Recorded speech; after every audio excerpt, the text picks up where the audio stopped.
except for one action, 11.1, which is around Alice. Now, Alice. Ah, yes, you're there. Alice, are you in a position to bring us an update on the testing regime? I think it is. Yes, Alice. Yes, absolutely. Do you want me to do that now, Alan? Yes, I don't think it's on the yeah. agenda later, is it? So yes, please. That's helpful, thank you, because that helps me be away a little bit before the end of the meeting if possible. Thank you. Yes, I wasn't at the meeting where the question was asked, so forgive me if I haven't got the question exactly right, but as I understand it, the question that was asked was around the amount of downtime and system outage reports that people were seeing. I know we regularly, all of us who are on the email list, will get the regular updates through from the digital team that come out whenever there's a system downtime. And I understand it was coming out of that and sparked by that and other feelings that were we doing enough to oversee the system outages, particularly as we do more and more on the digital agenda, and were we in a position we wanted to be in, or were there any concerns there we needed to worry about? So that's the question as I understand it. Alan's nodding, so hopefully that was interpreted correctly. So I sat down with Andy Callow, so the Group Digital Information Officer, and also Mary McLeod on this. Mary is our head of ICT, so her responsibility is, if you like, all the nuts and bolts of what we might have called old school IT that needs to be done to keep all of the fancy digital stuff we're putting above it in place. So she is very much responsible for testing and implementing of any changes, new systems, all of the infrastructure, all of the servers, and everything that sits underneath that. Now, she prepared me a couple of slides, which I've asked Richard, I've got sent to Richard, and I suggest we circulate after the meeting, Richard, if that's okay.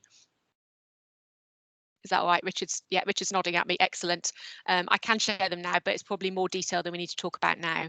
The context is, in answer to your question, we want to get better at this. We're much better than we were. It's hard for me to prove that with data. The reason for that is about 18 months ago, we appointed Mary as head of ICT. Before that, we were not great at tracking where we were on this sort of thing. So it was very difficult for us to say in an oversight role, this is how we know that we are good at this. We are now at least much better at that tracking piece. So the slides that Richard's going to circulate, the final slide of the 3 that Mary's put together for me, shows some recent data, for instance, from a recent snapshot of the data on outages. And there are 4 unplanned outages there that you'll notice. The second 2 are more concerning in terms of patient detriment than the other 2. But you will notice that we can at least now say, well, this is the data and this is what it shows. So we're in a much better position on that. We have a much more formalised process now for tracking any incidents of unplanned outages, for analysing them, having a sort of post-mortem on what all the root causes were, and putting in place remedial actions. So on that, I'm much more comfortable, and we look at those at various IT forums. We don't look at those all the time as a digital hospital committee, but we would look at them if they needed to be escalated. The other thing to say, I think, is that we need to be clear about the difference between planned and unplanned. We have a high degree of our outage is planned outage time. Now, that might not sound great, but that sometimes needs to happen. It's the unplanned that we need to be worried about. And of all the changes we put in place, we run at about 97% of all our changes cause no downtime, no issues at all. So that 3% are what we're focusing on.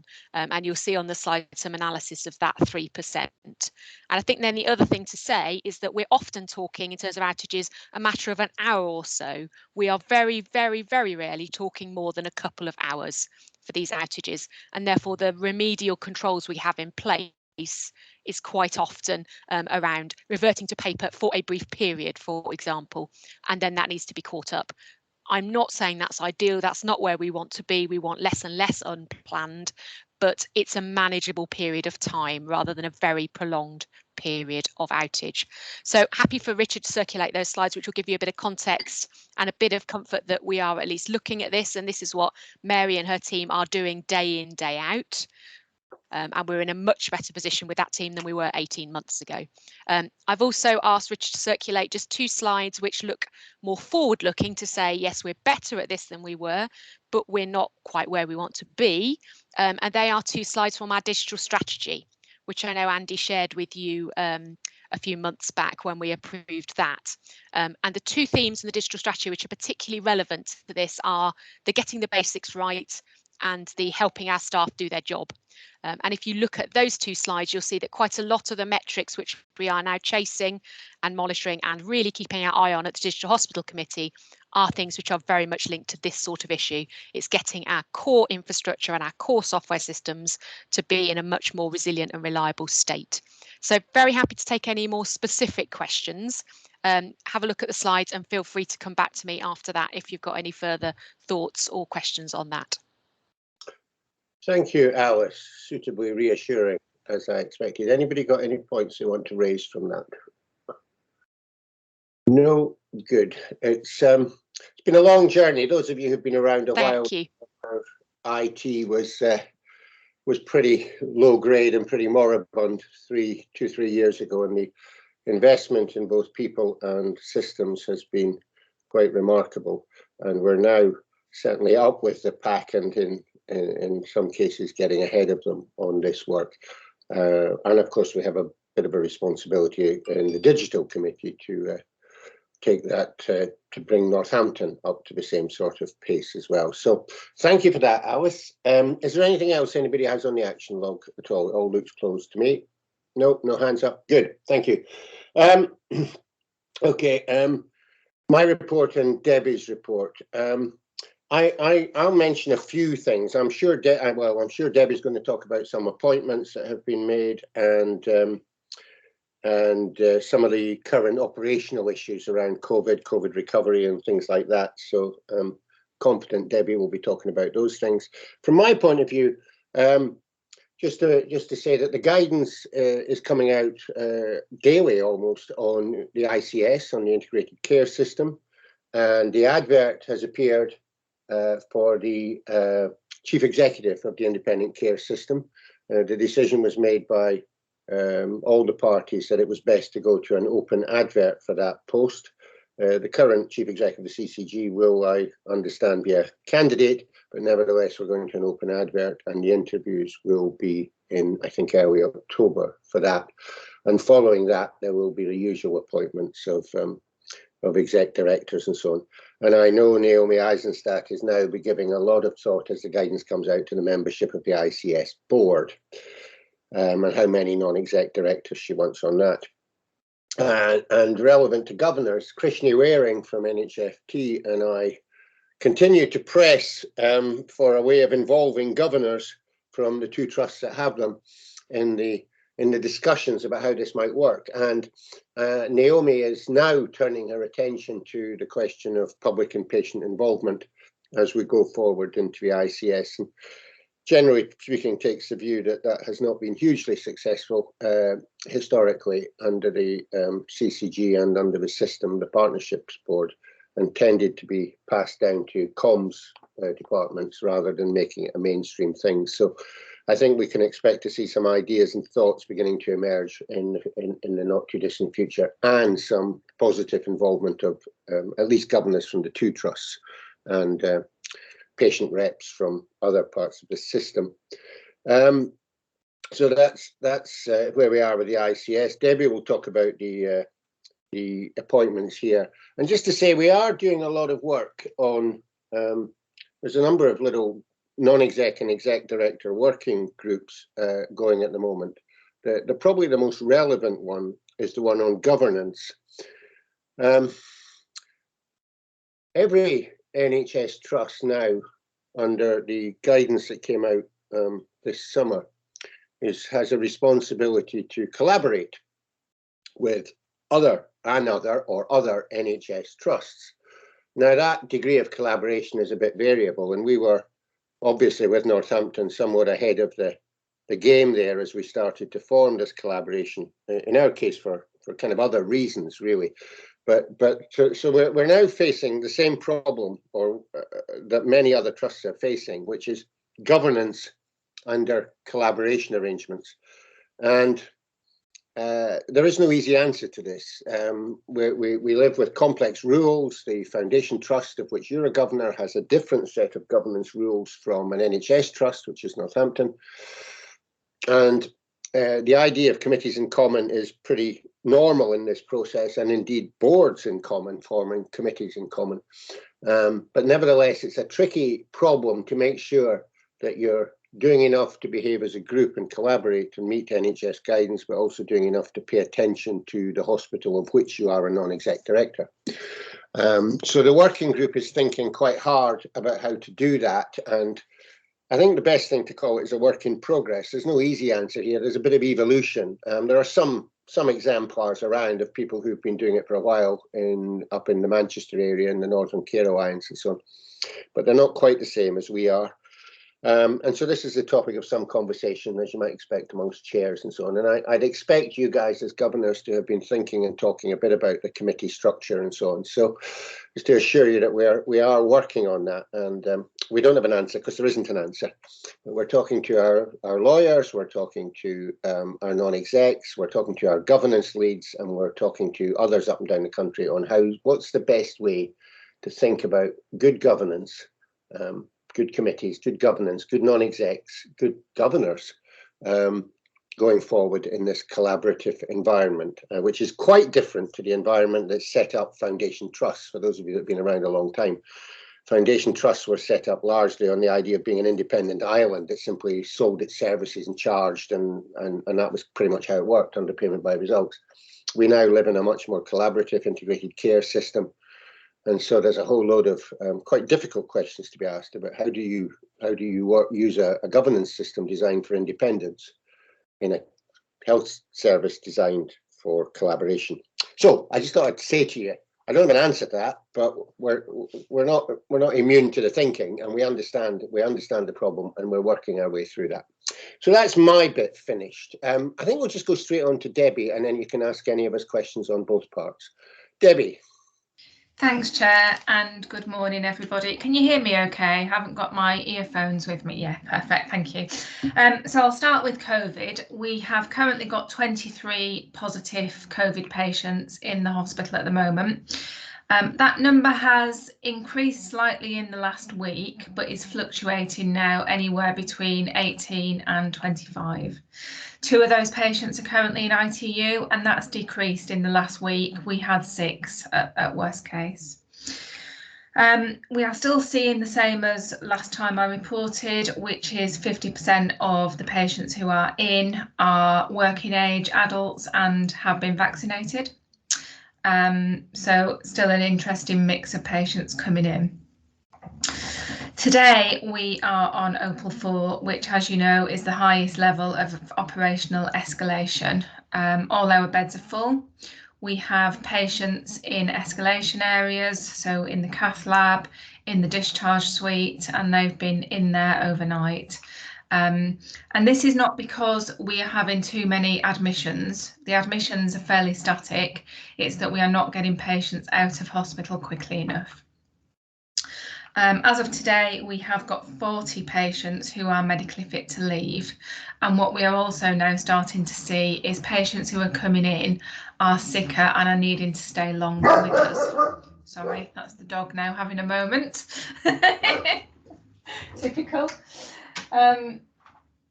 So patients are staying with us slightly longer periods, and they are needing more acute care than we'd seen before August.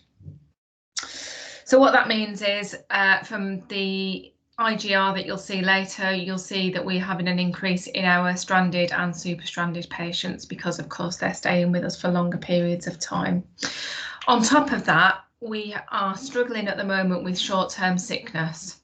And whilst it's been fairly static over the last few months, the last couple of weeks has really started to increase in terms of staff phoning in, especially on the day, saying that they are unwell and that they can't come to work. Just hang on a second while I close the door.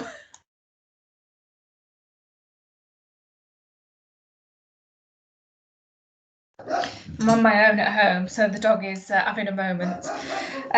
So On top of sickness, we've also had annual leave through August, which clearly has caused some operational difficulties as well. So we've had some wards where we wouldn't necessarily have had full staffing on those wards throughout August. And of course, that then leads to ensuring that patients are being cared for safely, but generally discharge paperwork, for example, would not be classed as a priority with our staff.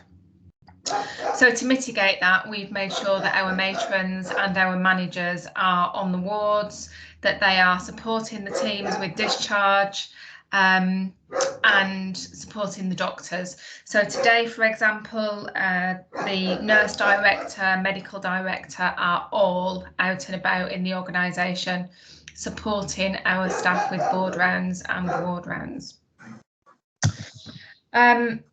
You will have seen in the national press recently that there is a national shortage of blood bottles. This is purple and yellow top blood bottles. It's routine. Presentation. Right, so if you just. Ian, do you want to just pop onto mute? Thank you. So these are the blood bottles that are for routine tests generally. However, there will be patients who are urgent who will still need to have these tests done. We have now been advised by the national team that we have to reduce the usage of these blood bottles. So we have informed, well, first of all, as a system, we've set up an internal critical incident. We have asked GPs to refer back any urgent patients that need blood tests. Otherwise, we have cancelled all routine blood tests going forward, and we're doing that on a week-by-week basis. So, critical incident being led across the system by our medical director, and I'll have more information on that as the weeks go on. We are expected to start receiving normal stocks from the 17th of September. However, there is some communication at the moment as to whether or not that will go further than the 17th of September and may then also include different types of blood bottles. So the risk really in terms of flow and urgent care that we're facing going into winter is the lack of being able to discharge patients effectively enough. We have a system winter plan in place. We have an urgent care group that's meeting fortnightly. I'm leading that at the moment, but we are looking for a full-time winter director to be able to lead this across the system and for the ICS going into winter and into next year. We have got some additional schemes that we are putting in place. So that's additional capacity, additional workforce, although we know that trying to recruit people at the moment across both health and social care is a challenge, but we are working towards recruiting. So I'll stop there on COVID and urgent care, and I'll just briefly touch on the appointments. So if you recall, I think I have previously let you know that we have Fiona Barnes, who starts next week as our interim director of nursing and midwifery. Fiona is the current Deputy Director of Nursing at Northampton General, and she'll start and have a couple of weeks handover with Leanne before Leanne retires on the 21st of September. Stuart Finn, who is the Director of Estates, has also started today, and he is going to be the Director of Operational Estates across the group. Be working across both NGH and KGH, which will then leave Polly to focus on strategic estates, with Ian Allen reporting to Polly and working purely with the HIP2 and the strategy team. So there's some of the changes, urgent care and COVID. I'll stop there, Chair, and take any questions. Thank you very much. Debbie, any questions or comments, please? No, I'm not seeing any hands going up. No, no, no. Sheila. Yeah, I have a question that's coming up at several meetings I've been to lately, and it's affecting the discharge from hospital. And the thing that really concerns me is, are there enough services in the community to take up this extra load that we're going to have if we're going to keep things out of hospital? Yeah, thanks, Sheila. So at the moment, 20 of the 40 patients who are fit are waiting care in the community, either in a nursing residential or care at home. As part of the winter plan that I'm working on and leading across the system, Northants Council do plan to put additional capacity in within patients' homes. So that's the community response team, a little bit like packages of care, carers in the home. So they're increasing that by 50% and they're working on that plan currently. Nevertheless, recruitment across the system is difficult, as you might expect, and you could all know exactly the reasons. It's exactly the same reasons you can't get lorry drivers. So, right, anything else at all on that? No, I don't see any more hands. Thank you very much for that, everybody. Ian, sorry, croaking now. Ian, trust carbon footprint. The governor's asked at the last meeting, I think, for some information about thought about carbon footprint, and I'm sure you can give them that in. I think the important point here to get over is that for a hospital, as in many other cases, carbon footprint is not just about energy consumption. It's very much about one-use, single-use plastics, about reusable equipment, but also about anaesthetic gases, which are released into the atmosphere as well. So, Ian, take us for a canter through carbon footprint and recycling, please. Chairman, you might have to bear with me because we're having a bit of trouble in sharing my screen at the moment. So we have sent on the presentation. I don't know if anybody's actually operating the screen in the background today. Whether they'll be able to share the presentation. If you send it to Richard, I'm sure Richard can. So it has been sent on this morning. To Richard, which is me. I don't have anything this morning, Ian. It's been sent on to your colleague. Why don't you guys work that out for in the background, and I'll start with Quality and Safety Committee. Thank you very much, Chairman. Tell me you're ready. Trevor, I think you're doing this because of people being absent today. Is that right? Lost you, Trevor. I am here. Yeah, here. good. Yeah. Quality and Safety Committee. I suppose that the core things are actually on the header sheet here. So unfortunately, there had been another Never event that actually happened at the beginning of August. So in terms of the IGR report, the headline has got one additional case more than is actually in the detail further on in the report. And in terms of these, there have been a small cluster, but in different places, a couple in ophthalmology, but the most recent one in urgent care. In terms of the second area there, which was, sorry, the first area there, which was the moderate harm, we've got an ongoing sort of methodology to try and improve all these areas. That's about the falls, and I think I'm trying to remember. Have the governor? I'm sorry, Debbie. Has the governor's had an update on the falls? I think you did. I think, yeah, there was probably a couple of months ago, but I think it would be good to bring another update perhaps to the next meeting. Yeah, because we're making. Yes, I think that'd be. Yeah, I think that would be useful because we as non-exec directors have had a lot of briefings on what's been happening following the CQC coming in, but also following the actions there. And the other main area there was about the COVID outbreak on the ward. And I suppose I'm mindful of this particular item in as much that whilst there were some issues that were picked up around swabbing. One of the things that happened a few months ago was we identified an outbreak which was actually around visitors. And so I think we can never be too alert to watching and keeping an eye out of what's happening. And as we are living with what I would regard as a mixed economy of COVID and trying to operate the hospital as usual. I think those are, things that we have to be aware of. Not in the headline report, but in the detail below, is that we were disappointed to see a continued poor level of response on the complaints.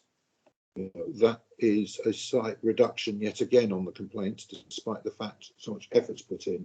And in terms of the focus on this, I can't say there hasn't been a lot of focus.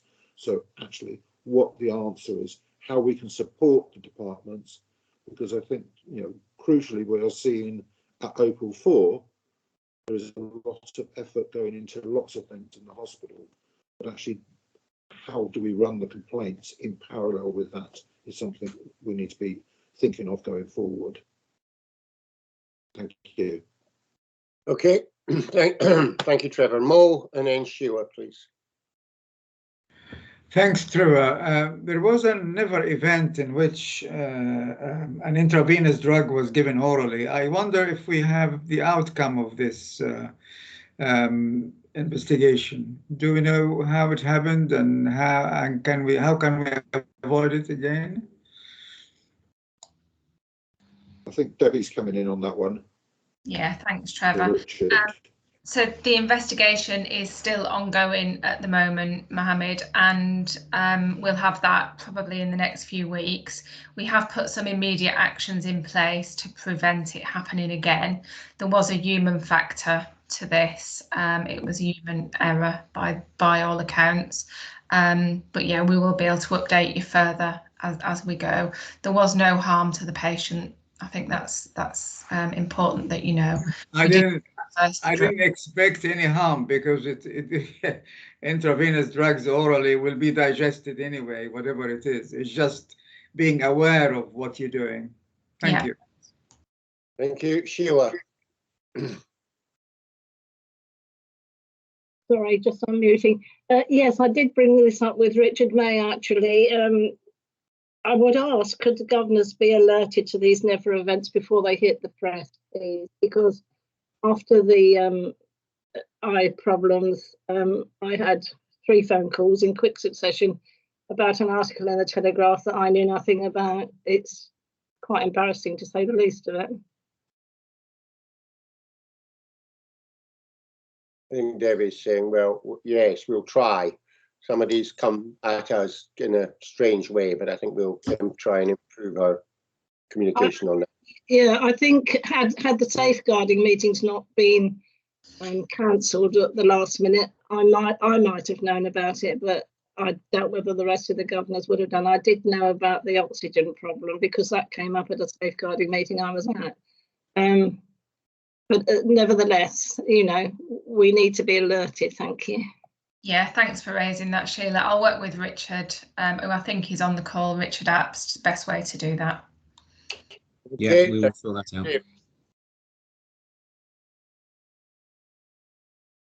David? Sorry, you say my name, Alan? Yeah, sorry, David Hall, yes. Yeah, it's just a quick question vis-a-vis the never events. There seems to have been a bit of a spike in these, if I can use that, although there are not many of them. I'm just curious as to whether there's been any consideration given to these being the result of, in some way, fatigue. Because there's been various comments over the last year. We know the staff have been under a huge strain and pressure. And we also know from all the literature that fatigue and stress and so forth actually causes problems during decision-making processes. And I'm just curious as to whether this is symptomatic of an organisation that is, in terms of its staff, are just really quite fatigued beyond the point which they can operate in a normal and safe fashion. I just put that there because it's just something, if I look back to when I first joined, I look back over things, there were very few of these, and there seems to have been over the last few months a number of them popping up. So I'm just curious as to whether anybody's looked at whether there's a relationship there. Thank you. I'm sure Debbie will answer that. Nationally, there is a bit of an issue with this, with a number of trusts reporting spikes in never events. And Debbie. Yeah, thank you. You're absolutely right. Thanks for raising that, David. It's a really good point that you make.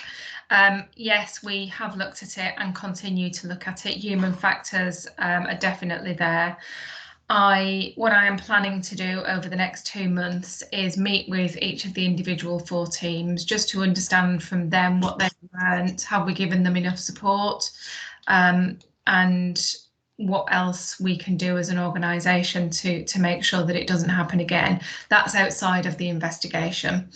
And then I will, in November time, be holding a learning event with all 4 teams, of which everybody on the call will be invited to, and that will be each of the 4 teams talking through the Never event, their learning, and how they've been supported, and sharing that information across the trust with CQC as well. So it will be a really open and honest event with lots of discussion.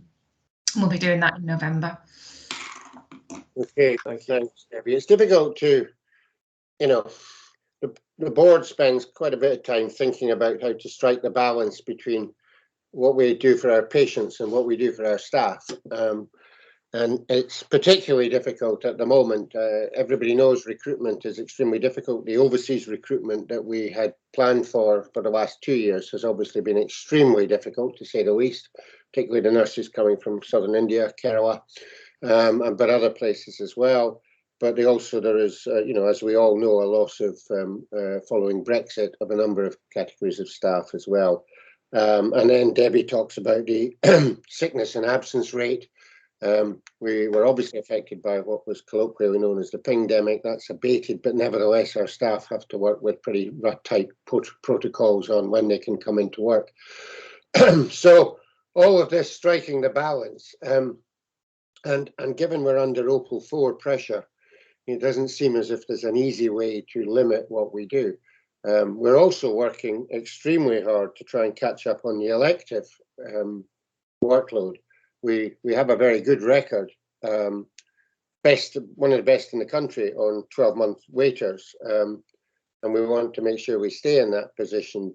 But again, we're hampered by staffing. Our theatre staff were the staff who effectively became ITU staff during the whole of the pandemic, and they're tired, and some of them have left. Some of our theatre staff didn't want to do that. They wanted to go into other places where they could perhaps just be theatre staff, maybe in the private sector hospitals. So the pressure on the staff has been considerable, and it doesn't seem to be any thought about the pressure relenting. Here we are in September, and we're talking about winter, and it's already at Opal 4 pressure levels. So we paint quite a bleak picture here, but we do spend a lot of time trying to think about that balance between patients and staff. Mo.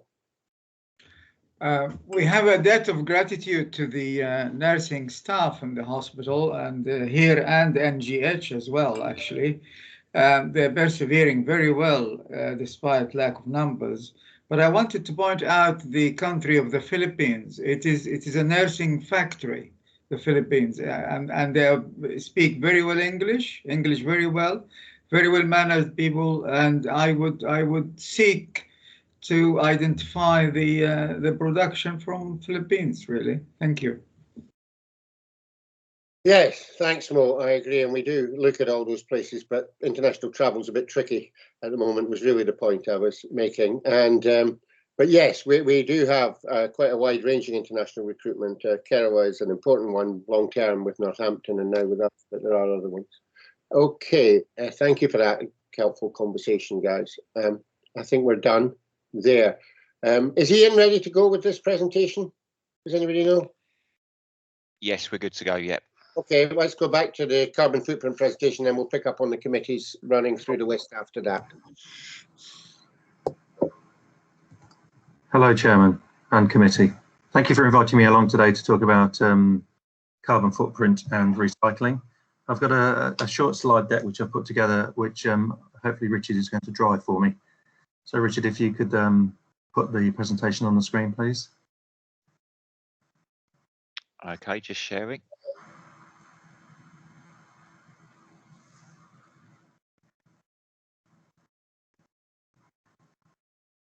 Apologies, technology has beaten me this morning, which is unusual. So I'm leaning on Richard to help me. Can you see that? No. Yes, we've all got it. If you've got it, that's fine. So I'll try. I can't see it at my end, so I can now. Thank you. Okay, so so this is basically what we're going to be talking about. And if we could go to the next slide, please, Richard.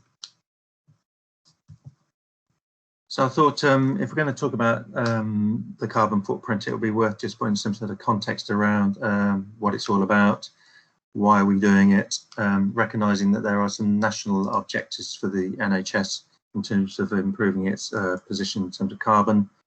And then I thought I'd talk through some of the things that we're actually doing at a local level. So those are some of the key areas that I'm going to be just referring to in my presentation.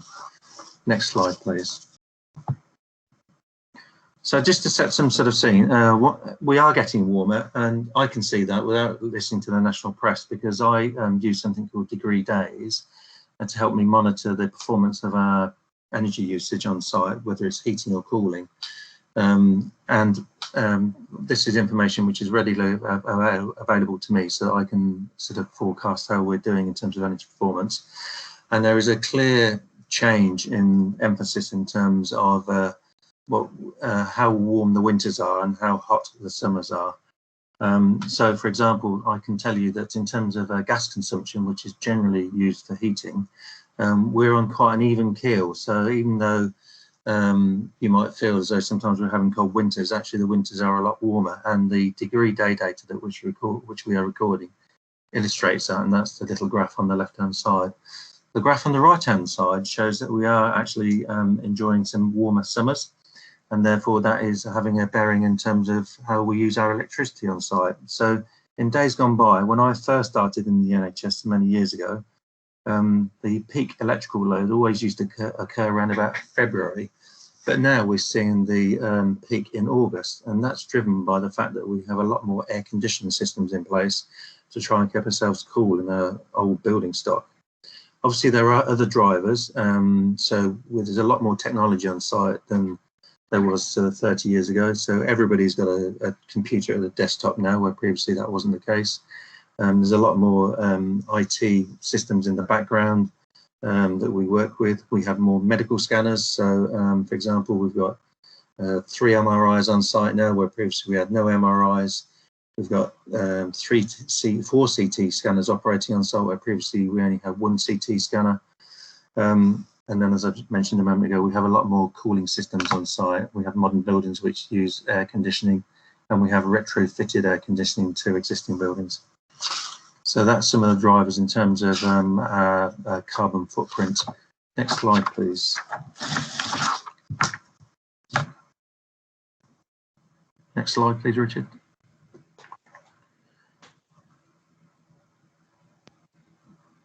So, so the NHS has, being a champion for improving the carbon of the organisation as a whole, has set some objectives for us. And I won't read out verbatim what it says on the text there, but clearly there's an ambition to become net carbon zero by 2040, where we can influence how we behave, how we operate our systems, and the impact on the environment.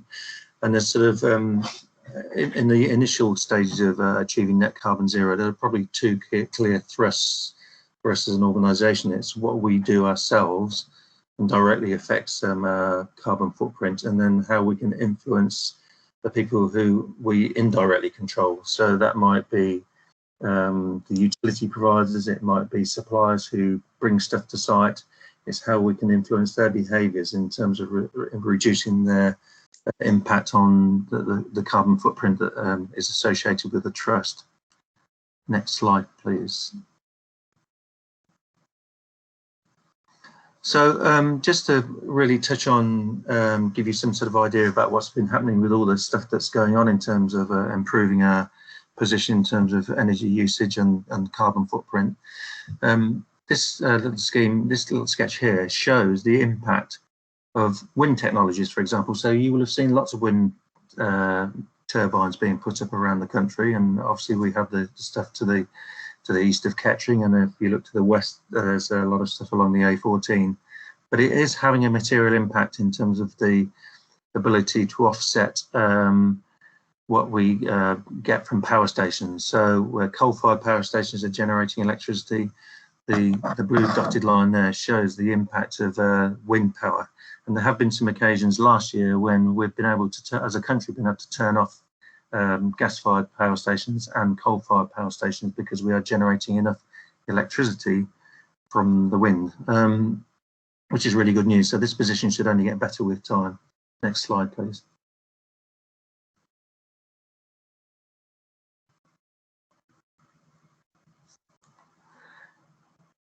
Next slide, please. It is there, Ian. You're just lagging on your computer. Oh, right. Okay. Thank you very much. Thank you for the prompt. Okay. So I thought it'd just be worth giving some basic stats about KGH and the energy consumption, because that's obviously a big driver in terms of our carbon footprint. So you can see there we're using somewhere in the order of 26 million kilowatt hours of gas and nearly 12 million kilowatt hours of electricity. And what does that mean? Well, in terms of heating, we use the equivalent gas consumption that could heat probably 2,200 homes locally, and power electrically some 4,000 homes. So we are a big user of utilities. We've got something like 74,000 square meters of gross internal area of a hospital estate, and we spend nearly £2.5 million on heating and lighting the estate. So these are big numbers, and if we can make some changes in the way we operate the estate, we will start to improve our position from a carbon footprint point of view without actually having to do significant changes. Next slide, please. However, there are things that we want to do, and we're going to be very busy on this site in the coming years with our buildings. So the one ambition we have with our new buildings is to ensure that we build buildings which are best in class and we apply the latest technology. So the things that we are looking at are air source heat pumps, ensuring that we use the appropriate building materials. And I'll talk about thermal mass there, which helps buildings modulate more regularly to the environmental temperatures they're experiencing, either whether it's the winter or the summer temperatures. Employing LED lighting technology. So hopefully many of you are familiar with LED lighting technology, because when you go to B&Q to buy your replacement light bulbs now, you know that you generally can't buy incandescent light bulbs now. You can only buy LED technology. And then we're looking to employ solar panels on the roofs of the new buildings. With the retained estate, one of the key things that we can do without actually having to spend lots of money is ensuring that the performance of our existing estate is optimized. So that's ensuring that heating controls work properly and that we reflect that we only heat the buildings to the temperatures that are required and don't overheat buildings. We operate our ventilation systems effectively. So at night time, when ventilation isn't required in theatres, we turn it off or we turn down the ventilation system. And it's surprising how much energy that can save, certainly from an electricity point of view. And then we have aging steam plants. So our steam plant predates my birth on this site. So it's installed in around about the 1962, and it is extremely old, and over time has developed many operational problems. I mean, we're dealing with the operational problems, obviously, because we need to sustain our business as usual, but there are more effective ways that we can operate the steam plant in the future. And just to the side there are some illustrations really of the sorts of things that we'll be looking to deploy across the site. So LED lamps, which hopefully you're familiar with, heat pumps.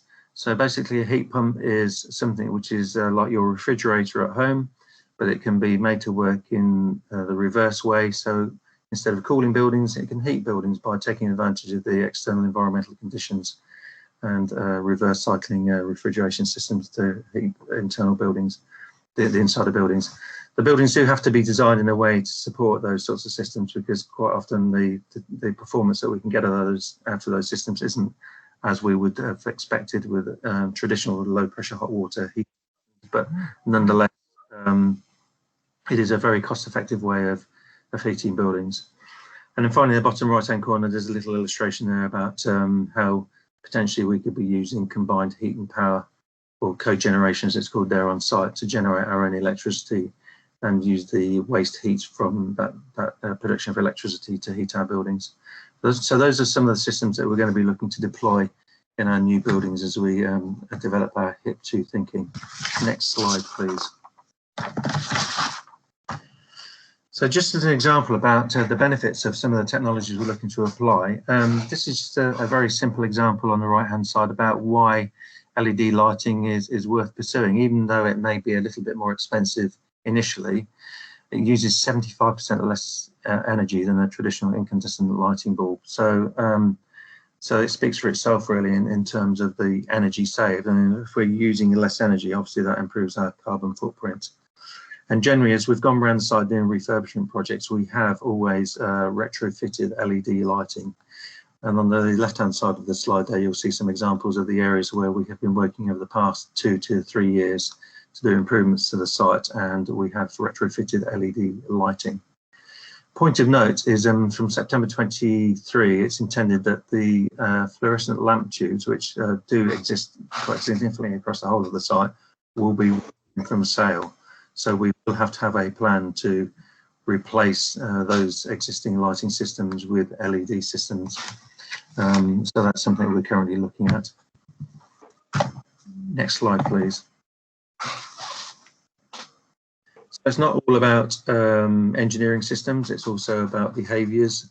And one of the things that the Trust has been looking at, which is absolutely essential as part of the planning process for the new hospital buildings, is the way that we travel to site, how we get from A to B, how people travel onto this site, whether it's for work or as a patient. So my colleague Richard Cook has been working extensively on something called an active travel plan, and understanding at how people come to site, and then looking to see what the options are, what the alternatives are, because it's all very well trying to put restrictions and encouraging people to think about travelling to site in a different way, but we do have to have an understanding of what the needs are and present some viable alternatives, which will encourage people to think differently about the way they travel to site. One of the things we do operate as a trust is we do have a fleet of diesel vehicles, or we did have a fleet of diesel vehicles, because we go out into the community collecting samples and delivering medical records and all sorts of other bits and bobs. And we have just recently replaced our fleet of diesel vans with hybrid vehicles. And immediately we're forecasting a 58% reduction in our carbon by using these vehicles as opposed to diesel vehicles. So that's a great thing. The thing that you can see there is our vehicles. We've decided to label the vehicles to promote our green credentials. And you'll see these vehicles going around the community in the coming weeks. Next slide, please. So one of the things that I do get often asked about is recycling. What are we doing with our waste? So we generate lots of different types of waste. So we generate clinical waste, which has to be treated in a very special way because it's hazardous waste and is generally incinerated. So it goes off to special plants where the waste is used to run incinerators, which drive combined heat and power plant, which produces electricity. And we have our domestic waste, the waste similar to which you would generate at home. We do have collection bins, as you can see here, dotted around the site for segregating waste.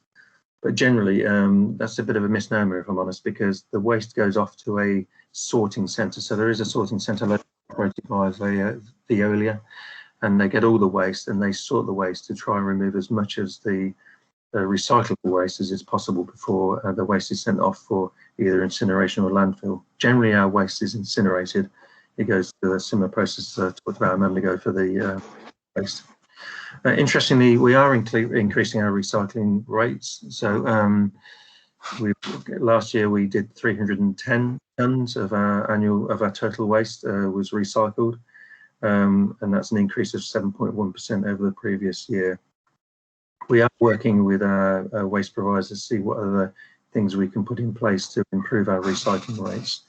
And we did have an event planned for last April, but unfortunately with COVID it got cancelled. So we were going to run an event in the foundation wing in the atrium there, where we're going to invite people to come along and talk about recycling and waste and run a little bit of a competition to encourage some engagement.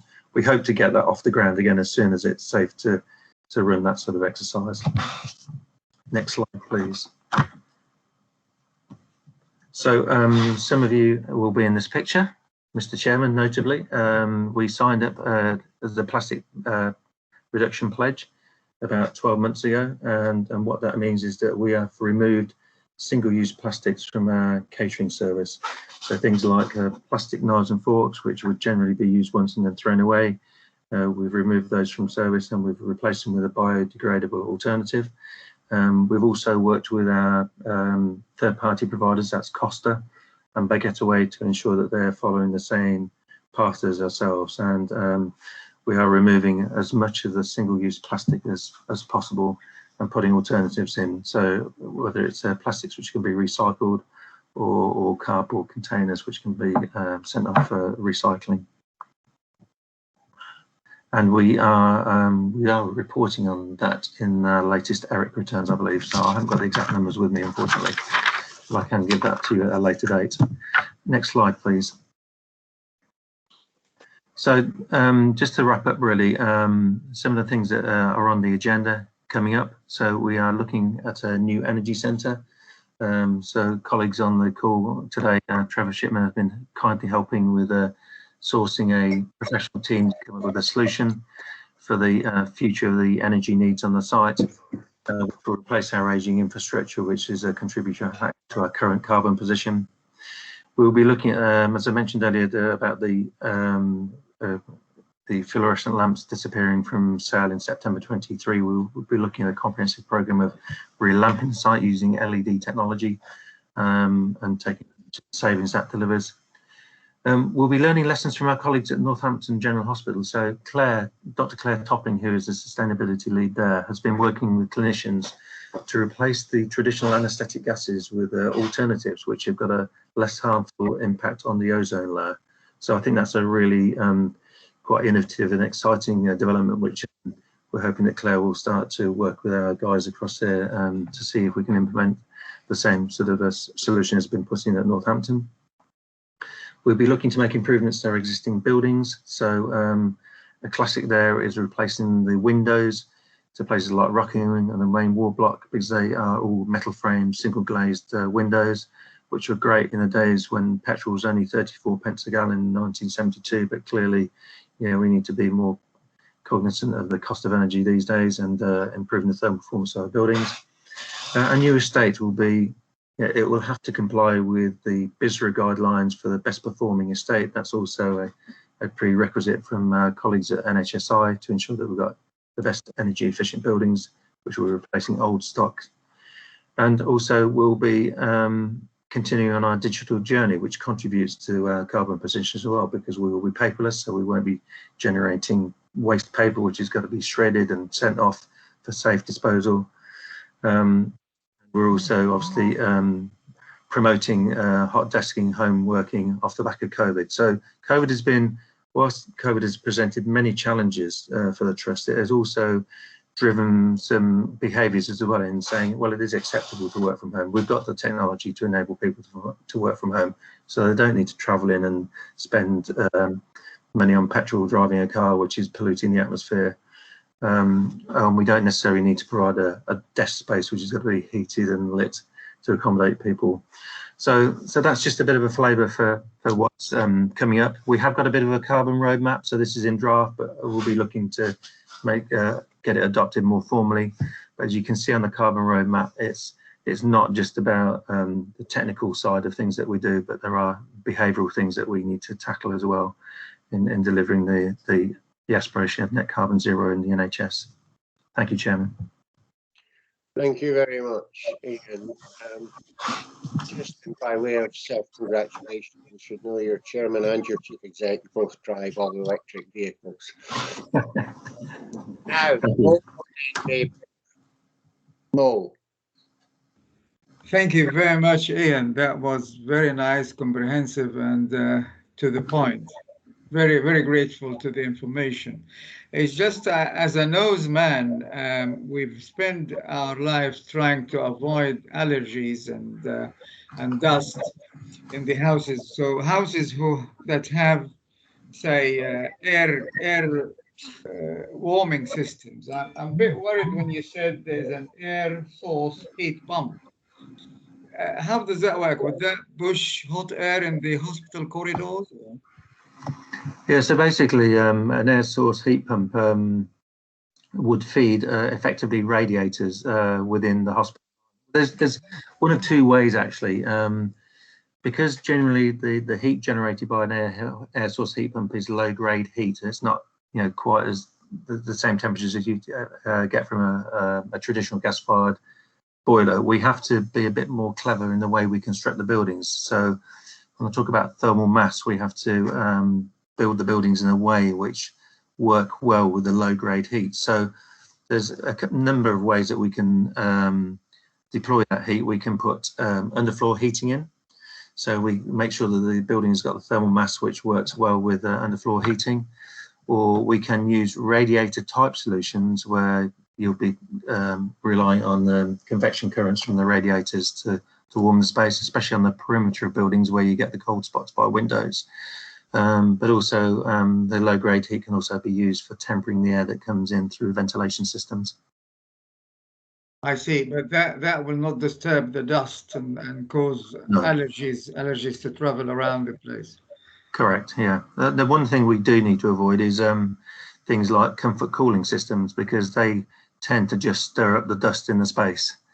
So what the trend has been over the past 20 years is to buy these comfort cooling systems, which are relatively cheap. So like maybe £2,500 a time, and lots of people have been installing these things because it provides a better comfort solution for their individual areas. But the danger of those systems is that they tend to stir up the dust in the space because they're a little fan with a fridge coil, and it just, as I say, stirs up the contamination within the space. Yes, just one final thought about the movement of air within a theatre setting. Yep. Will that remain as it is, or will it change? Absolutely. So we're very stringent in terms of theatre environments. So routinely we monitor the performance of our ventilation systems in theatres to ensure we're getting the correct air change rates and there's no contamination, that the correct filtration is in place. None of that would change. None of that would change. So we've got an obligation to comply with something called the Health Technical Memorandum 03, which is issued by NHS estates. And they, anybody worth their salt will measure the performance and of a ventilation system against that for theatre areas. Thank you very much. Thank you. Thanks, Mo. Thanks, Ian. Mabel, I'm concerned about time here because I have time on this call. So, Mabel, please. I'll be very brief. That was fantastic. I'm very interested in environmental things, and I asked about carbon footprint. So that was brilliant. I think one thing you missed saying was I've been tracking with catering and they've reduced food waste by 10%. Yeah. The one thing I think you're not doing is publicising and celebrating these successes enough. People are so interested, and I think the hospital is missing a trick there. The final thing I say, you could offset your carbon footprint by planting some trees. Thank you, Mabel. And that's an interesting point about trees, because with colleagues from other trusts, we've been looking at ways of offsetting carbon, and certainly colleagues in another trust are a bit further down the line with a significant energy project have had to think about planting lots of trees to help them in that respect. I mean, certainly we've been very keen as part of the site redevelopment to protect the green areas of the site. So many of you will be familiar with the Pocket Park, and we see that as a key component need to protect as part of the site redevelopment going forward. In terms of the food waste, absolutely. I think you're right. We probably are hiding our successes in that respect, and that's a point well made. Thank you. Okay, thank you. And Mabel, you might want to help with an article for the Northampton Substandard or whatever it is. On governor pressure to improve some of the things like our carbon footprint and our food waste. I think you're right. Everybody is interested in this stuff. Right, thank you very much. Thank you, Ian. Thank you. The non-execs are interested in this. The board is interested. There have been conversations about whether we can speed up the delivery time. Anyway, thank you very much. I know you guys have all been through or seen this in other places, so hopefully we can do this pretty promptly. Going back to quality and safety, Gail, did you have anything you wanted to say on the head of that? Hi, Alan. Basically, the points that I'd listed have been covered by both our CEO and just looking at my list, those were very quickly, the support packages and discharge covered. One issue that came up was about pain management and ED, and I believe there's an audit going on with regards to that to try and ensure quality of care at the time for the patients in that work area. Diagnostics being challenged, which we know in relation to the capacity issues, but that's being looked at. Mentioned falls, we did have a presentation from Leanne, and what they discussed at the meeting was the work that's going on following the rapid improvement programme. So I look forward to a further update later, but most of the points have been covered. Thank you. Okay, thank you very much. Again, most of this should be known to people through board papers and so on. So PF&R, Damien, if you're there, are you there? I can't see Damien. Yes, I am. Sorry, I'm struggling to get off mute. Okay. Can you all hear me okay? Yeah, on you go. All right. Good morning, everyone. So in terms of the operational performance, that continues to be going in the right trajectory. So if you were to look at the IGR, the majority of the performance metrics against the national standards are still heading in the right direction. The majority of the discussion around operational performance was really aligned to something that was raised earlier in this meeting around, you know, if winter pressures start to kick in, staff fatigue, etc. Have we got enough capacity, working with system partners, etc. You know, how's that all going to pan out, which is a little bit of an unknown, but we took assurance that the right conversations are happening both within the trust and at a system level to try and get ahead of winter pressures, further impact of COVID, which doesn't appear to be radically increasing hospitalizations at this point in time. So in summary, the operational performance side of the meeting was quite a positive discussion and a forward-looking discussion. In terms of the money side of it, that was not quite so good, in that the trust in month 4 saw a 2.1 million deficit, and month 4 had planned to break even. There are a variety of factors contributing to that, which I'll come back to in a second. But before I do that, I just want to talk about the year-to-date position, which, as a consequence of month 4, is a 3.6 million deficit, and that is 2.2 million adverse to the plan. In other words, we had expected to be performing 2.2 million more positively in our financial situation than we are currently doing.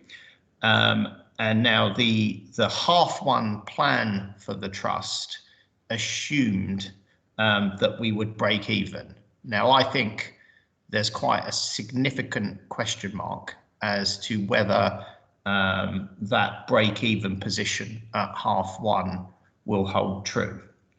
Now, I won't go through the detail of why we have gotten to where we have gotten to. It is a combination of planning assumptions that have financial planning assumptions at the time the budget for this year was put together being incorrect, overspend in certain areas. In some respects, the goalposts for levels of activity have been changed centrally by NHSI. And so there are a variety of factors that have contributed to this adverse financial position. The way that we, so Debbie was in the meeting, and the way that we kind of concluded this is that we have asked for the exec community to come back and give a view, not so much backwards looking, because we kind of understand what the contributory factors are to the adverse position, but more forward looking to understand, okay, where are we really going to land financially as a trust in H1 and in this fiscal year? What are the implications of that? What conversations might we need to have with the wider system about that? And so as chair of the committee, I've asked for just a very honest appraisal about where we currently stand from a financial perspective. There is a meeting on Friday, which I think Alan is chairing at 4 p.m, if I'm not mistaken, where I think we will start to 3 p.m, and which I think we will start to unpackage that with the exec community. So look, I don't really want to say much more about it today. I think there's more work to do with the exec community, with the NEDs, etc. And I think we'll report back on this situation once we have a better fix on what the likely projection for H1 and the full year is going to be, and what the implications of that are going to be. So I'll probably pause there. I don't know if Debbie or Alan, if there's anything you want to add to that. Debbie's had to leave the call. She was always here for the first hour, and we're running a bit late, so unfortunately she's not able to talk about it. No, I don't think so. I think we just need to get to the bottom of it and form a good plan to resolve the problem going forward. Once again, striking the balance between what we do for patients, what we do for staff, and how the money falls. Anybody else, anything on that? No, who's that? That's Peter, isn't it? Peter, do you want to say anything from governor perspective on PFNL? Damien has very eloquently set out the context of the meeting, and of course the papers do the numerative approach to it as well. And nothing I can say about the sort of solution that's required, and obviously that's not in my gambit anyway, but all I will say to reassure my colleague governors that I was very impressed with the way in which the meeting was managed and followed through, because there's an awful lot of debate, as you might imagine, on the subjects that Damien's outlined. And there's great concern expressed by the non-execs, and they did explore them very, very thoroughly. And once again, as an observer, I was impressed that they were doing all they could to do it. So all I would do is say, yes, the meeting set out to try and look at the problems. I believe that they did do, and Damien's already sorted out and described what's going to happen later in the week. So yeah, very, very effective meeting. Good to watch, interesting to listen to, and look forward to the next one. Okay, thank you very much. Thank you, Damien. I don't see any more. Janet, people. Thank you. I'll be brief, Chair. We had a workforce development joint workshop at our People Committee. Big ticket items were about the bank arrangements going forward between ourselves and NGH. Basically making it easier for people to work across, given that we're just having a conversation about financial arrangements. That's really quite a critical piece. We debated a number of the current risks. The other element was around overseas staff and critically feedback and listening events that have been held with them, as one of the cohorts right in the sort of thick of the COVID activity did not experience working at Kettering in a particularly positive way. The organisation has listened to that, and current cohort has been much more positive. So what I would say is that the final point about that meeting in terms of high level thing was around the work that's going on around apprenticeships and being able to facilitate people through education and training to access opportunities to develop their career. And we invite people to come and talk about their experiences. I think given everything that we've heard about recruitment, about staffing, and about the issues that people are facing, I think the level of inspiration that I took, and I know others did, from hearing from individuals about what they've done, what they've achieved, I think we can be assured that in our organisation there are people who are ready to step up, look to the future. In particular, somebody who's a mother of 4, currently working in the community, and you know, everything pitted against her in terms of being able to have a satisfying work career, actually has taken it and grasped it. And we heard of a whole range of areas where that was happening. So I think there are some really positive things that are happening to try to facilitate improvements in recruitment that are not necessarily happening in lots of organisations. So there were many things that we debated, and I would like to just respond to a point that's made by Faisal in the comment section. We have received previously workforce strategies for nursing, midwifery and AHPs. We've received a first draft from the interim medical director of a joint piece of work that has been going across Northampton and ourselves on medical staffing and staffing for healthcare scientists. That's the first time that I've seen that particular piece of work in such a way, and a very good piece of work. So thank you, Chair. Thank you, Janet. People is Sheila. Anything to add to that? No, just to say that I agree with everything Janet said. It was a really interesting meeting. We only briefly talked about the overseas nurses and other staff and the welcome they had and the problems that occurred. And I think that's going to be talked about more widely, deeply with report backs from both hospitals at the next meeting. Okay, thank you very much. Pressing, Peter, your hand's up. Yeah, just a quick point. At our pre-meeting yesterday, Janet, we talked about the overseas recruitment, and we wondered if there's anything we could be told about how the staff were looked after, not so much technically, but socially over a period of time once they come into the country and they learn a bit more about the standards and culture and things of that sort. Is there anything that we do, and is there anything you can tell us, not necessarily today because of time, but perhaps on another occasion, as to how we deal with these people? I'd be delighted to, Peter. Thank you. Okay, great. Thanks very much. On the agenda for the next event, has a bit more of a conversation about that. Where am I now? Audit, Trevor.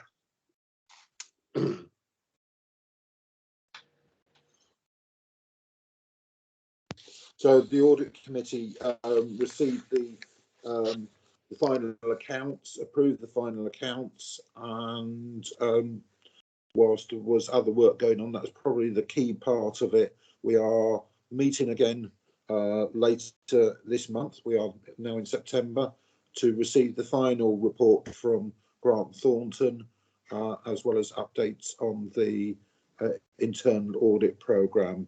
I think that the key issue is that this year's focus was very different from previous years, given that the whole audit industry, and it's on the news again today, is under a spotlight from regulators in terms of how they perform their duties, and therefore their diligence, their accuracy and everything has been further heightened. So I think that we will see going forward ever increase in challenge in the audit process, external audit process.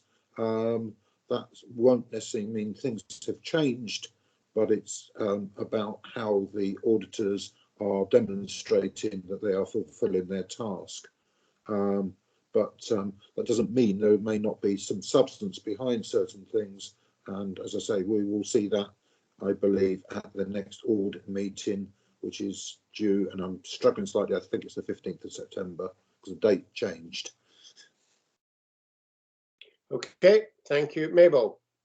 Thank you. Very briefly, I certainly had some difficulties in understanding the complexities of the finance and the divergences of that. So accordingly, we're going to have a presentation on finance to see if we can clarify things. And on that, I'll shut up. Thank you very much, Mabel. SDC, Strategic Development Committee, there wasn't one in August, and there was no major things to report. We're continuing to work on the design, the detailed design, and on the political aspects of that. Peter, do you want to say anything about it or not? Since it didn't happen, I'm kind of assuming not. Well, that's right, Chairman. I can just echo your sentiments in this and move on. Thank you very much. Digital, Alice.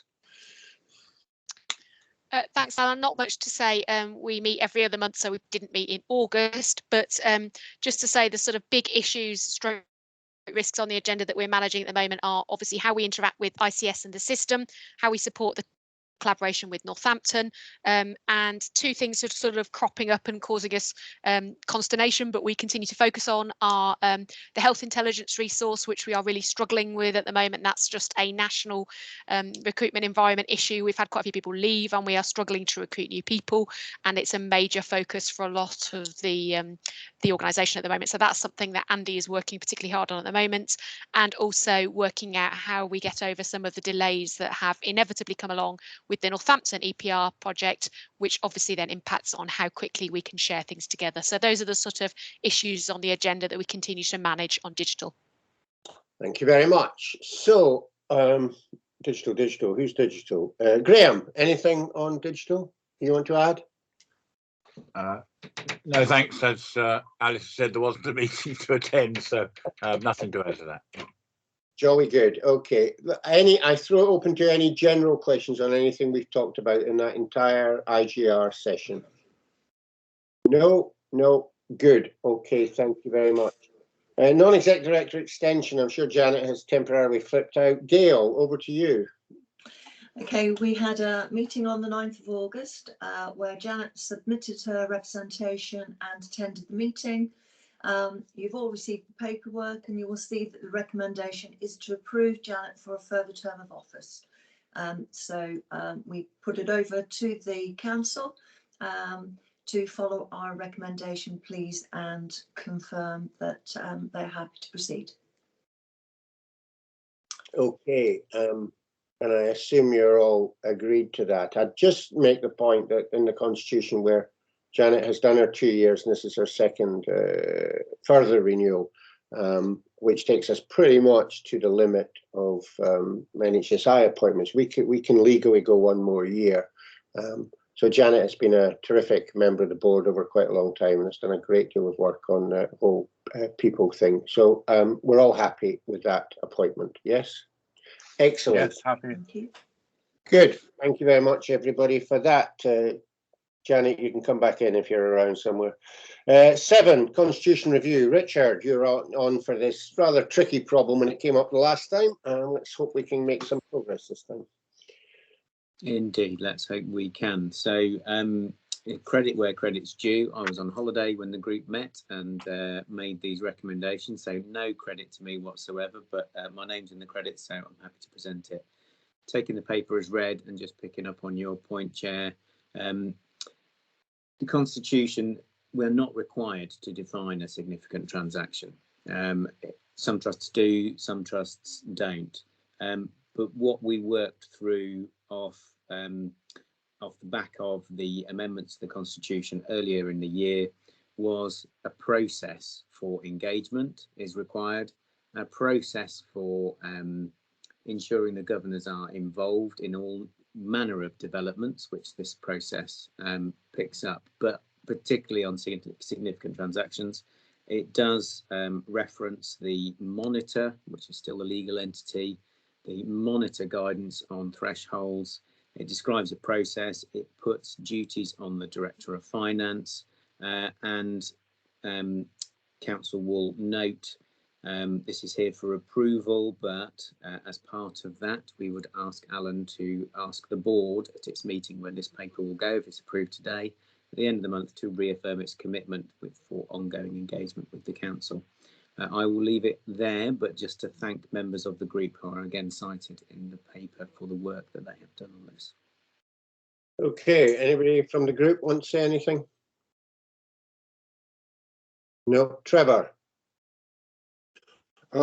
Yes, just from the group, I think it was extremely helpful at the last meeting. John Evans, the new group finance director, was there, and actually I think helped the group conclude its work in a way that is a viable way forward, and hopefully it gets approved here. And when it comes to the board, a key point there was the inclusion in the recommendations about the ongoing involvement of the governors in planning decisions, long-term planning decisions ahead of any need to go into a special arrangement around any exceptional items. Thank you. Okay, thank you very much. Now, I seem to have second hand up. Peter. I was just going to endorse what Trevor's just said. I think John's attendance at that meeting was very helpful and reassuring, and the point about us being engaged early on in any of the discussions is the most important element of this, and we were given that assurance. And so I would recommend to the council that we accept the proposal as tabled and move forward. Thank you, Chairman. Thank you, Peter. Can I assume approve? Oh, wait a minute. Mo and then David. Mo. Thank you very much, Chairman, and thank you, Richard, for the detail that I've read about this yesterday. So we are going through a major transaction by merging with Northampton. That, by definition, should be one of those. No?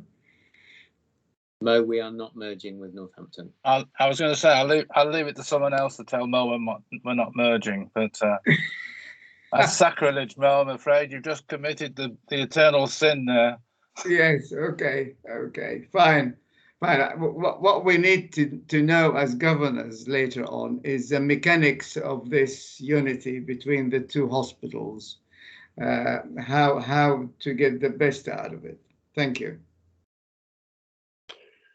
Yeah, I talked a bit at the beginning, you'll recall, about the work we were doing on governance in a collaboration, which is not a unique problem to us. And I think that's essentially attempting to answer the question, Mo, how do we do this? And I just would remind governors, some of these phrases are very important. When we agreed the collaboration with Northampton, we agreed we were two hospitals taking advantage of the opportunities of collaboration. We were not one hospital on two sites. And so it's important that we think about things in that. Now we can change that. We can decide that we're a different kind of organisation as things develop or whatever. That's the nature of the beast. But the decisions that were made and were endorsed by governors at that time were very much around that particular model. And that's the model we're working on, which is why we've made all the appointments in the areas where that collaboration can be greatest, like digital, where everybody said the thing that's getting in the way of collaboration is the lack of a common digital infrastructure, and like Chief People Officer, where the inability of staff to work between the two organisations or our competition on pay rates or whatever. So it's important we hold the model that you agreed to, you supported when the board developed that jointly with Northampton. Okay, David. Yeah, I just wanted to say a public thank you to Richard May and his perseverance and hard work on this, without which we wouldn't have got through to the end. We had some very difficult sessions, challenging sessions. He steered them well, and a job well done. Good, thank you very much. I'm sure Richard has noted your comments, and he might even write them in his minutes, since he writes his own minutes. Thank you very much. Eric, has your hand gone down, or is it still up? Right, so I was going to, so you mentioned about the collaboration between Northampton and Kettering, and we've got these new group directors. I presume accountability of these people will be a part of your discussions on how the two trusts work together in the future? Yes, although accountability is pretty clear in their contractual and reporting arrangements through Simon, and Simon is employed in a contract with a mirror contract between the two trusts, and therefore responsible to the board through the chairman. So those arrangements are pretty clear, and the hospital appointments are generally speaking accountable to the hospital CEO, who reports to Simon. So you're right, it is a complicated, slightly matrix kind of picture. But it's not an uncommon one. As I said at the beginning, all NHS trusts are obliged to form a collaboration, whether they're mental health or acute, or at least a collaboration, or greater in the case of some of the larger teaching hospitals. So this is not an uncommon problem as we work our way through this. We're a bit ahead of the curve because we started this collaboration a while ago, as I said at the start in my section, and we are working through the governance question, and that starts with board level governance, but it does work its way down into operational level governance. So any other comments on any of that? No. Good. Oh, Sheila. Yeah, we were talking about this at the People Committee, with the suggestion of having a collaborative staff bank, and it was suggested that there would be a need to establish a common governance so that they could manage the data and understand current demand and cost. I assume having a common governance isn't the same as having a joint one. Oh, I think you're getting into a bit of semantics there, but Richard's our expert. Richard Apps is our expert on that, and you know, I said at the beginning, and I'm sorry if I didn't give you time to talk about this. I said at the beginning, the rules are different for a foundation trust from an NHS trust, so it's a very complicated bit of turf, this, legally and in terms of what it is we're trying to achieve here. So that's why we're working quite hard along with most other trusts in the country. We're just a bit ahead of most of them, behind one or two, thinking through the questions of how do you do collaborative governance and how do you make the most of it whilst fulfilling your duties as a non-exec director of a particular hospital. So this is tricky stuff, to say the least. Richard, do you want to say anything about it at all? Well, in terms of Sheila's specific point around a combined staff bank, yeah, there will be work to do. There'll be information sharing, but there are no massive obstacles. It's just one of those things that you have to get right and you have to do first before you jump in at the deep end. So there's a lot of work going on in lots of areas, not just at the board level governance that you're describing, Alan, but also at that operational coalface where services want to work together, clinical and non-clinical. Thanks, Richard. But it is, I think, blindingly obvious that two hospitals that are collaborating should allow their staff to move pretty freely between the two and not compete with each other on salaries and wages and hourly rates and so on. And so the whole business of encouraging a joint staff bank seems entirely obvious thing to do once you've decided that the Chief People Officer is one of your early appointments to facilitate the benefits of collaboration. Faisal. Hi, Chairman and the governors. I wanted to, this particular point of combined staff bank, I did raise in one of the listening events about this because there are working models down south where they use a digital tool where if the staffs are working in NGH or KGH, the same staff can go and work there. They don't need to be re-vetted. They don't need to go through the paperwork again. It's all single login, not the login stuff, but the rest of the paper stuff. That helps a lot really, because they have shown how much of money they have saved in each trust. Now, I think they have combined sometimes 2 or 3 trusts are like, for example, in this region, Leicester, Northampton and Kettering. If we have an understanding about the rates and the type of work, we don't need to go and work anywhere else. It's all local. Within 15-20 miles, we can work in these 3 trusts. But they used a digital tool for that, and that's what I did raise this to the human resources. We can have a bespoke one. I can I can give the tool to them if they want to, because it's not a big task to make a simple small tool which won't even cost.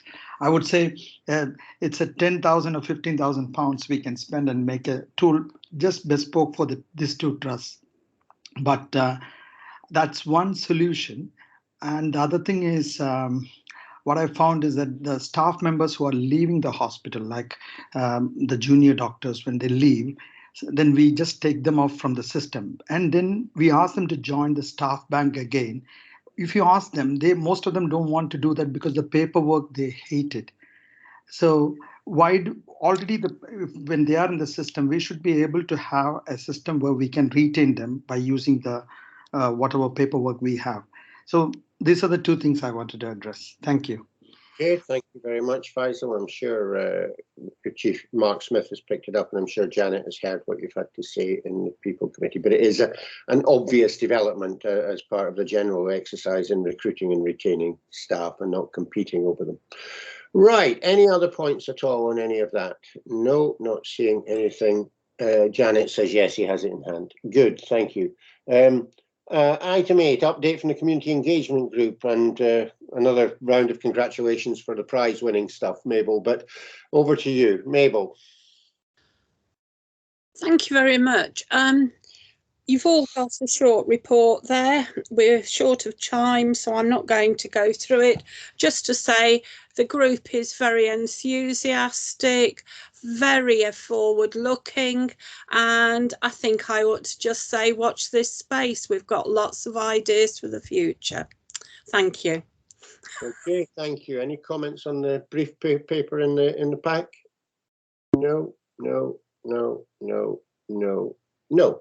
Okay. Richard, other Richard, Governor Induction and Training Plan.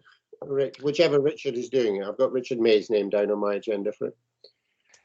Thanks, Alan. Again, conscious of the time, and say Annette Bridgeford would be presenting this, but she submitted her apologies, so she's asked me just to say a few words. So Annette's led the work to pull together what we hope is a more comprehensive induction and ongoing development plan for new governors. We've got elections coming up, as well as obviously refresher training for current governors. So the plan that's set out in the report is for your approval and endorsement. And just a couple of points to note under point 1, we're really kicking off the induction bit now in terms of helping prospective candidates to understand the role of the governor. So that they're a little bit more informed and have an idea about what they're coming into.